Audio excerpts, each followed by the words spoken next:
되기를 귀한 말씀입니다. 잘 살피는 가운데 또 우리 삶에 적용하는 은혜가 있기를 소원합니다. 기타 내용은 주보를 참조하시면 되겠습니다. 이 시간에는 하나님의 말씀 보면서 바로 설교 말씀을 듣도록 하겠습니다.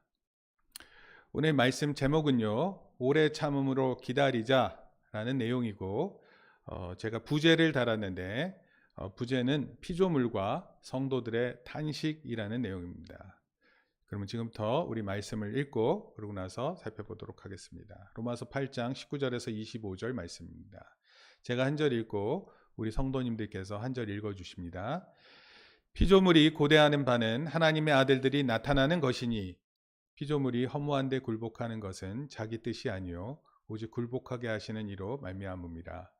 그 바라는 것은 피조물도 썩어짐의 종노릇한 데서 해방되어 하나님의 자녀들의 영광의 자유에 이르는 것이니라. 피조물이 다 이제까지 함께 탄식하며 함께 고통을 겪고 있는 것을 우리가 아느니라. 그뿐 아니라 또한 우리 곧 성령의 처음 익은 열매를 받은 우리까지도 속으로 탄식하여 양자될 것 곧 우리 몸의 속량을 기다리느니라. 우리가 소망으로 구원을 얻었음에 보이는 소망이 소망이 아니니 보는 것을 누가 바라리요. 같이 읽습니다. 만일 우리가 보지 못하는 것을 바라면 참음으로 기다릴지니라. 아멘. 오늘 말씀을 이해하기 위해 먼저 중요한 단어가 있는데 그 단어는 탄식입니다. 탄식은 한자어로 탄식할 탄, 숨쉴 식으로 절박한 상황이나 안타까운 상황에서 절망을 느끼는 의미입니다. 이 의미가 잘 다가오지 않으시나요? 요즘 장마철 치고는 비가 정말 많이 오고 있습니다. 국지성 호우라 그래서 한 지역에 강한 비가 와서 큰 홍수가 나게 되고 이를 통해서 온 집이 잠기게 되는 것을 보게 됩니다. 지금 보는 사진이 어떤 사진인지 아시나요? 네, 맞습니다. 지난주 베이루트에서 레바논 베이루트에 있었던 폭발 사건인데 제대로 된 건물이 하나도 없을 정도로 엄청난 규모가 사라졌습니다. 또 이를 통해서 막대한 재산 피해와 또 많은 사람들이 사상자가 발생됐습니다. 지금 보시는 사진은요, 어제 섬진강 하역에서 수몰된 지역들을 보고 있습니다. 섬진강이 그 축대가 무너지면서 강이 넘치게 됐고 그 물이 결국은 온 마을을 뒤덮어서 온 마을이 다 잠기게 되었습니다. 1층 구조 1층인 건물은요 다 1층이 다 잠길 정도로 물에 잠겼다고 합니다. 엄청난 피해가 발생될 것으로 예상됩니다. 지난주 또 춘천 의암호에서 선박사고가 발생했습니다. 현재 8명 중에 3명이 숨졌고 3명이 실종 상태에 있다고 합니다. 춘천시가 지난 6월 수질 개선을 위해 인공 수초섬을 만들었는데 많은 비로 인해서 떠내려가는 것을 막기 위해 관리업체 보트와 환경감시선 그리고 경찰정 세척이 출동했는데 이 세 보트 모두가 전복하게 되었습니다. 비가 많이 오는 가운데 출근해야 하는 가족들로 비상시기에 일용직, 환경직 또는 정창일관으로 근무 중 갑작스러운 사고로 온 가족들이 말할 수 없는 탄식 상황을 경험하고 있습니다. 여러분 이런 것을 탄식이라 표현합니다. 갑작스럽게 닥쳐서 그 일을 되돌릴 수 없는 너무나도 안타까운 그런 상황을 가리켜서 탄식한다 이렇게 표현합니다. 이것이 그 충주 의암호에 설치했었던 것입니다. 이것을 막기 위해 사람들이 동원되었다가 그만 많은 인명피해가 발생했습니다. 안타깝습니다. 참으로 탄식스러운 상황입니다. 코로나19의 19 바이러스 확산으로 인해서 세계가 탄식하는 상황 가운데 있습니다. 브라질은요 확진자가 300만 명에 이르고 사망자가 10만 명에 이르렀다고 합니다. 일일 확진자가 5만 명 이상이라고 합니다. 학교 대면 수업도 10월 5일에부터 예정이라 그러는데 그것도 어떻게 될지 모릅니다. 인도 확진자는요 208만 명, 사망자가 4만 2천 명 정도 되고 있고 최근 1일 신규 확진자가 6만 명을 넘는다고 합니다. 미국은요 80초에 1명이 사망한다고 합니다. 확진자, 사망자 부동의 1위입니다. 일본도 급격한 확산세의 일로입니다. 8일 어제죠. 도쿄서만 신규 확진자가 429명이 발생됐고 지금 일본에선 정책이 Go to Travel이라는 정부 정책이 있는데 그 정부 정책으로 인해서 감염 확산이 우려된다고 합니다. 참으로 말할 수 없는 탄식 가운데 전 세계가 있습니다. 브라질에 생명을 지키기 위해라는 표를 들고 많은 사람들이 그것을 노력하고 있습니다. 브라질에 있는 코로나19 사망자 10만 명이 발생하자 그 사람들을 이렇게 묻은 묘지가 되겠고요. 새로운 사망자를 대비해서 묘소를 또 파두기도 했습니다. 인도에는요 병원 안에 시신을 보관할 수 없어서 병원 옆에 시신 보관을 하고 있고 심지어 인도 코로나 소독은 직접 사람들에게 분사를 해서 이렇게 소독을 하고 있다고 합니다. 그런 와중에 인도 부자들은요 다이아몬드와 황금 마스크를 쓰고 다닌다고 하니까 하여튼 탄식 가운데 더 탄식할 수밖에 없는 그런 상황입니다. 지난주에 우리에게 다가올 영광은 오늘 우리의 고난과는 비교할 수 없는 것이다. 따라서 다가올 영광을 바라보며 오늘을 참는 것이 신앙의 비결이라 말씀드렸습니다. 사람은요 겉으로 볼 때 강하고 아름답게 보이지만 육체의 특징은 연약함입니다.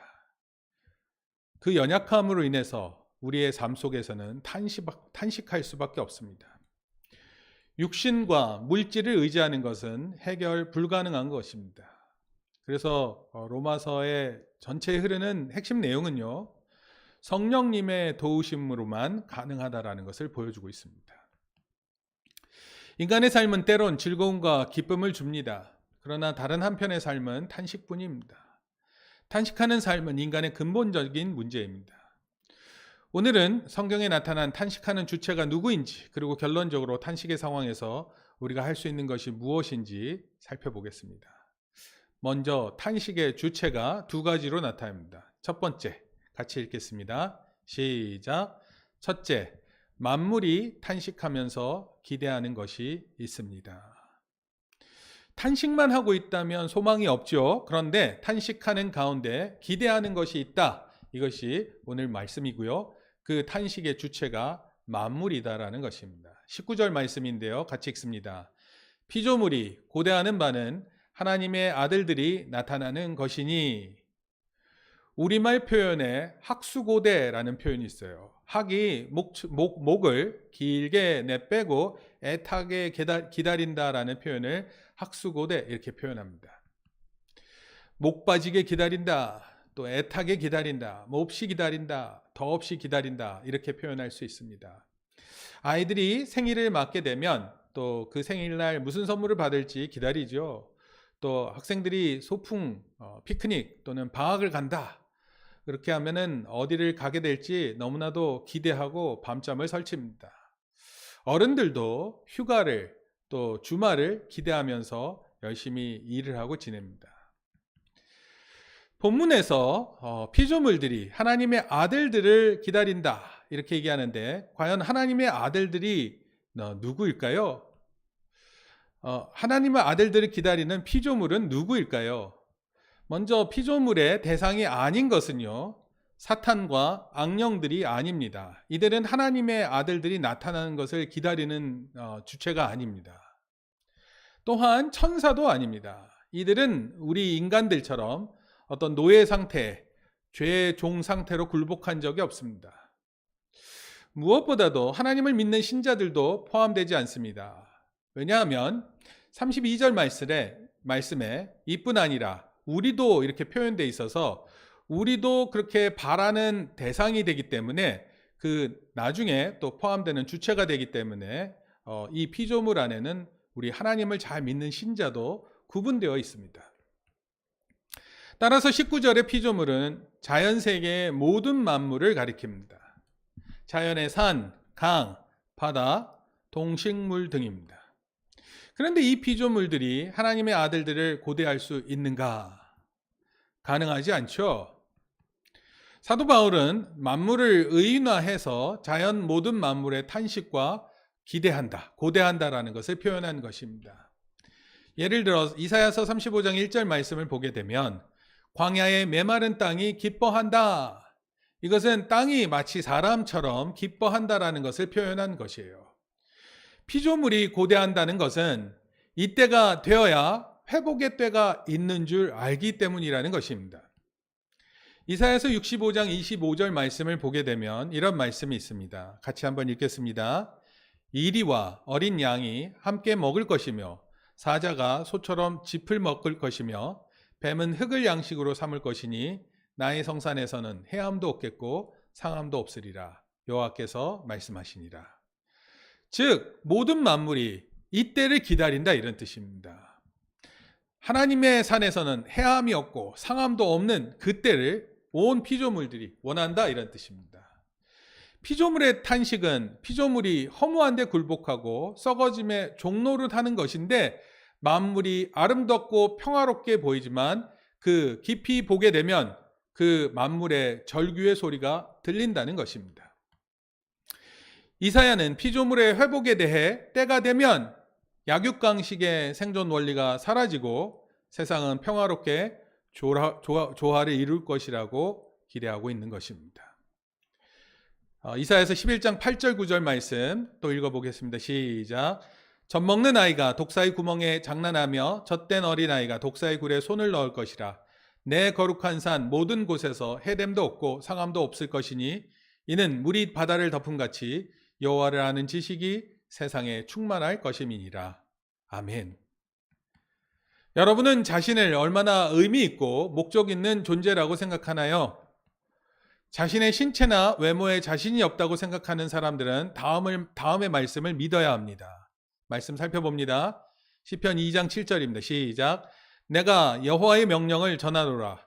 여호와께서 내게 이르시되 너는 내 아들이라. 오늘 내가 너를 낳았도다.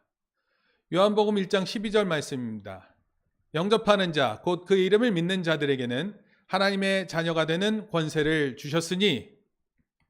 여러분 이 말씀을 통해서 우리 자신이 더욱더 확신 가운데 있어야 돼요. 하나님의 자녀라는 사실입니다. 또한 과정보다 결과만을 중요하게 여겨서 작은 실수나 실패를 두려워하며 자신을 무기력한 존재라고 생각하는 사람들은요, 다음의 말씀을 귀 기울여 들어야 합니다. 디모데후서 1장 7절 말씀입니다. 같이 읽습니다. 하나님이 우리에게 주신 것은 두려워하는 마음이 아니요 오직 능력과 사랑과 절제하는 마음이니. 데살로니가후서 3장 13절 말씀입니다. 시작. 형제들아 너희는 선을 행하다가 낙심하지 말지니라. 그리고 이사야서 66장 2절 말씀입니다. 같이 읽습니다. 시작. 나 여호와가 말하노라. 내 손이 이 모든 것을 지었으므로 그들이 생겼느니라. 무릇 마음이 가난하고 심령에 통회하며 내 말을 듣고 떠는 자 그 사람은 내가 돌보려니와. 이렇게 말씀하고 있습니다. 또한 사소한 일도 스스로 하지 못하고 누군가의 도움을 필요로 하며 누군가의 칭찬과 인정을 받고자 하는 사람들은 다음의 말씀에 귀 기울여야 합니다. 전도서 12장 1절 말씀입니다. 시작. 너는 청년의 때 너의 창조주를 기억하라. 청년의 때 하나님을 기억하라 말씀하십니다. 또한 야고보서 1장 15절 시작. 너희 중에 누구든지 지혜가 부족하거든 모든 사람에게 후히 주고 꾸짖지 아니하시는 하나님께 구하라. 그리하면 주시리라. 아멘. 한 번의 실패에 주저앉고 자신의 약점을 숨기고 남의 탓을 하는 사람들은 다음의 말씀을 기억해야 합니다. 같이 읽습니다. 시작. 게으른 자는 마음으로 원하여도 얻지 못하나 부지런한 자의 마음은 풍족함을 얻느니라. 히브리서 말씀입니다. 또 아들들에게 권하는 것 같이 너에게 권면하신 말씀을 잊었도다. 일러스되 내 아들아 주의 징계하심을 경히 여기지 말며 그에게 꾸지람을 받을 때 낙심하지 말라.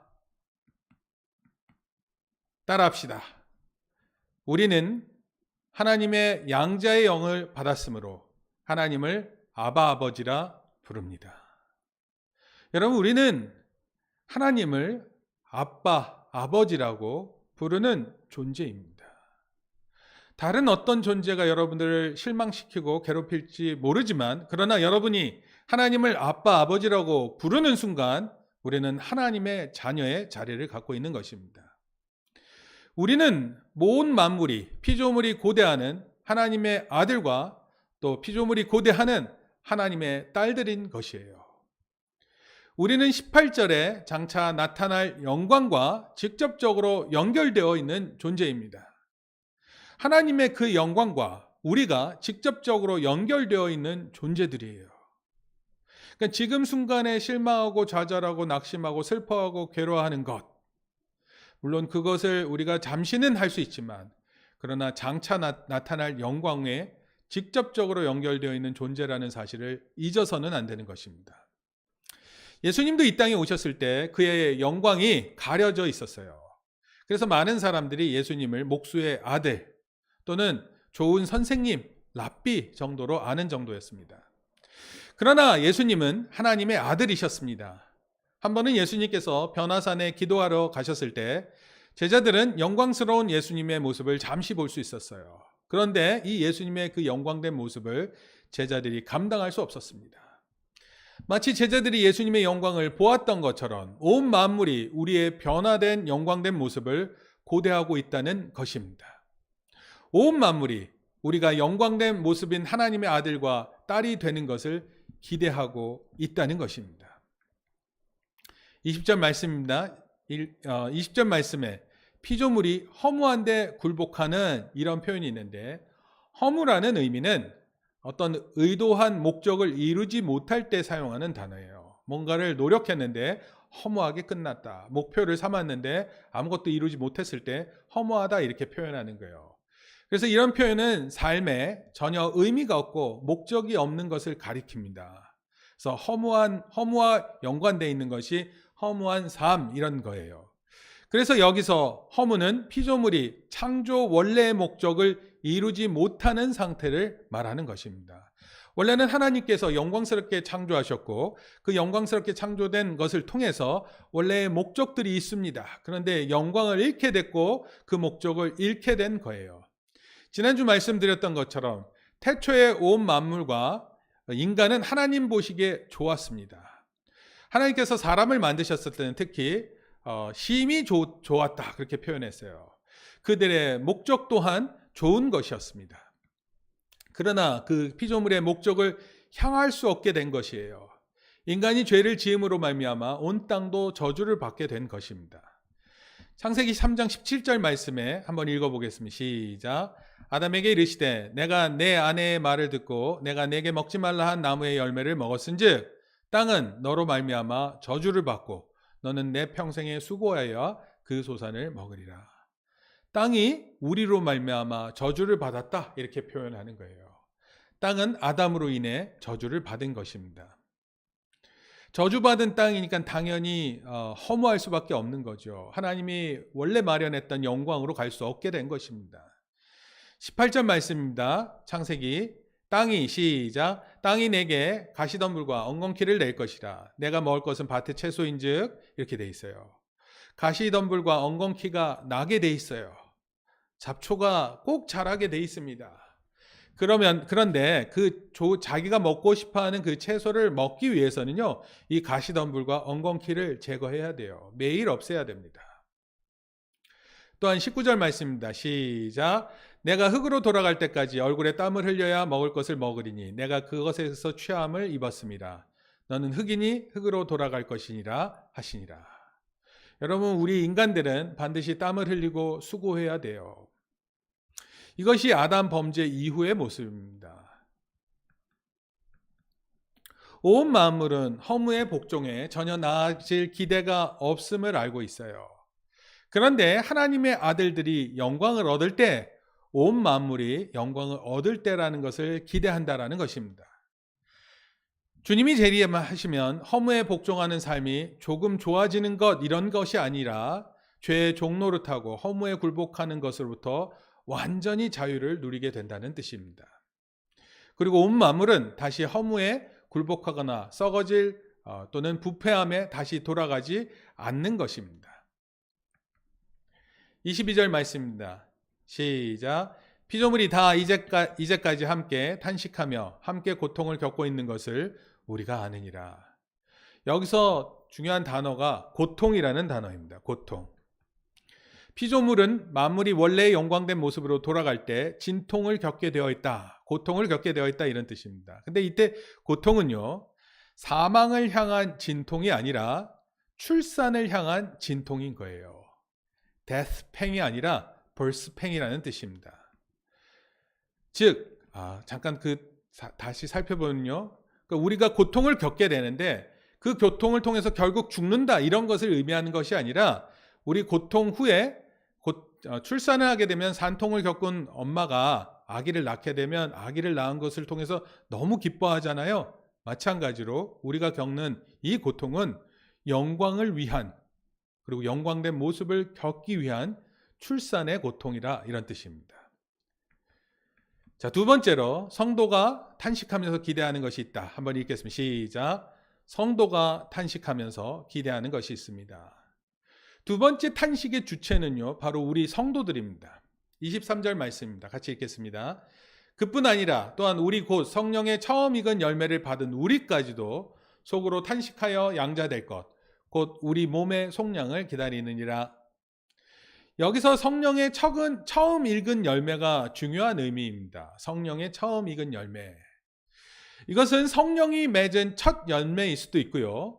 성령 자체가 첫 열매일 수도 있는 이런 표현이에요. 어쨌든 그 두 의미 모두 첫 열매는 나머지 열매를 보장한다라는 뜻입니다. 일단 첫 열매가 맺혔다면 앞으로 영광을 받는다는 것은 이 영광을 받는다는 이 열매는 너무나도 분명한 열매가 될 것이라는 것입니다. 제가 예를 하나 들면요. 집을 살 때 계약금 10%, 중도금 40%, 잔금 50%로 구성된다고 합니다. 중도금이 없는 경우가 있어요. 그래서 계약금 10% 그리고 잔금 90%를 내면 됩니다. 그러면 집을 이제 구하게 되는 거예요. 이 중도금과 잔금을 은행 대출을 통해 지불하는데 생애 최초 주택 구입자에게는 최대 2억까지 대출이 되고 이 대출을 20년 갚아 나가는데 2% 이자율로 한 달에 약 92만 원이면 된다고 합니다. 우리가 앞으로 말로 표현할 수 없는 영광에 동참하게 되는데 그것을 보장하는 것이 계약금이라는 거예요. 우리에게는 이 계약금이 걸려있게 되어 있다라는 겁니다. 우리에게 이미 걸려져 있어요. 그게 바로 뭐냐면 성령의 처음 열매라는 거예요. 그리고 그것을 판단하는 것은 우리가 지난주에도 살펴봤지만 하나님을 아버지로 부를 수 있는가입니다. 우리가 하나님의 자녀이면 반드시 그 영광을 얻게 되는 존재라는 거죠. 성령의 처음 열매라는 것도 마찬가지입니다. 우리가 그렇게 성령의 첫 열매인지 아닌지 그걸 어떻게 알 수 있느냐? 그는 우리가 하나님을 아버지라 부를 수 있는 존재냐에 달려있다라는 것입니다. 그리고 앞으로의 영광에 대한 보증은요. 하나님을 아버지라 부르게 하는 성령이 주체가 되는 것입니다. 계약금을 걸었다면 주택을 구매하겠다는 의지가 있는 것으로 봅니다. 그러나 계약금을 내고도 계약이 이루어지지 않을 때도 있어요. 그러나 성령을 계약금으로 모시고 있는 우리가 결코 장래의 영광을 절대로 놓칠 수 없는 것입니다. 그래서 토마스 왓슨이라는 목사님이 이렇게 말씀했어요. 경건한 자가 희미한 신앙생활을 할 수도 있을 것입니다. 중생한 자 속에서도 부패가 활기차게 작동될 수 있을 것입니다. 엄청난 죄에 빠질 수도 있을 것입니다. 그러나 은혜가 줄어드는 경우가 있어도 그것이 말라빠지지는 않습니다. 여러분, 은혜가 없어지기도 하지만 완전히 없어지지 않는다 이런 뜻입니다.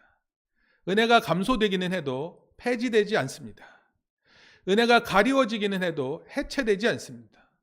성도는 어느 정도 은혜에서 떨어질 수 있어도 은혜의 상태에서 떨어져 나가지는 않습니다.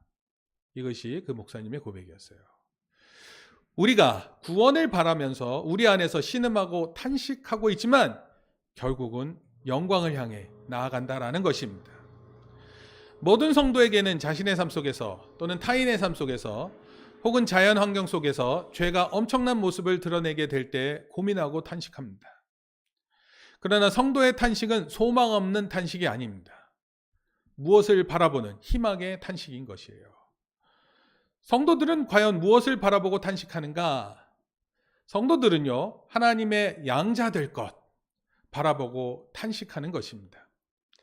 여러분, 우리가 이미 양자 되었죠. 또 하나님의 자녀이지요. 그러나 우리가 100% 것이 아니에요. 영광의 때, 우리의 몸도 구원함을 얻는 것, 그때까지를 우리가 반드시 기다려야 된다라는 것입니다. 그때까지는 우리가 탄식 가운데 있다라는 것입니다. 우리 몸은 온갖 질병에 시달리게 될 거예요. 그러나 우리 주님이 오시면 이 모든 질병으로부터 완전히 구원받게 될 것입니다. 우리가 바로 이것을 기다리고 신음한다, 탄식 가운데 있다, 이렇게 말하는 거예요. 어린아이가 생일날 받을 선물을 간절히 기대할수록 그 조바심이 나는 것처럼 생일날이 가까워질수록 간절한 욕망으로 참기 어려운 고통이 더해질 것이죠. 그런데 이러한 고통은 참으로 희망의 고통인 것입니다. 24절에 보면 한번 같이 읽겠습니다. 시작. 우리가 소망으로 구원을 얻었음에 보이는 소망이 소망이 아니니 보는 것을 누가 바라리요. 25절. 만일 우리가 보지 못하는 것을 바라면 참음으로 기다릴지니라. 실현된 것은요, 더 이상 소망이 아닙니다. 기다리지 않는 것은 희망이 아닌 거예요. 그래서 보이지 않는 것은 희망의 본질이 되고, 보이지 않기 때문에 답답하지만 희망에 대해 더욱 확신을 가지게 된다, 이런 뜻입니다. 온 우주가 다 잘못되어도 하나님은 잘못되는 일이 없으십니다. 하나님은 거짓말을 하지 않으십니다. 그래서 하나님께서 성령의 도장을 찍으신 것은 너무나 확실한 것입니다. 바로 이 이유로 우리가 참을 수 있다라는 거예요. 영광의 날이 올 것을 믿고 고통을 참고 인내해야 하는 것인데 이것을 오래 참아야 된다 말하고 있습니다. 영광에 대한 소망이 실현될 것이 확실하기 때문에 남은 것은 기다림뿐이에요. 히브리서 11장에 아브라함과 모세, 12장에 예수님이 고난 중에 인내하신 비결이 어디 있을까요? 사도행전 7장에 보면 스데반 집사가 순교를 당하게 되는데 스데반 집사가 순교하면서 인내한 비결이 무엇일까요? 그것은 그들 앞에 놓인 영광이었습니다. 확실한 영광을 바라보며 현재의 고난을 인내하는 것입니다. 아무것도 바랄 것이 없다면 어떻게 인내할 수 있습니까? 인내는 희망의 말인 것입니다. 결론적으로 말씀드립니다. 시편 126편 6절 말씀, 참 좋아하는 말씀인데요. 한번 읽겠습니다. 시작.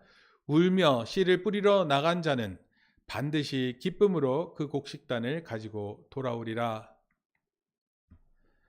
1929년 어느 목사님이 어머님의 유품을 정리하다가 무엇인가 발견했다고 합니다. 어떤 책에 이모가 10살 때 적은 글을 보게 되었어요. 이모가 10살 때 이렇게 적었다고 합니다. 아빠가 오늘 우리 곁을 떠나셨다. 우리 아빠는 하나님의 자녀들의 영광의 자유에 들어가셨다. 이렇게 표현했어요. 이게 10살짜리 된 소녀의 이야기였습니다.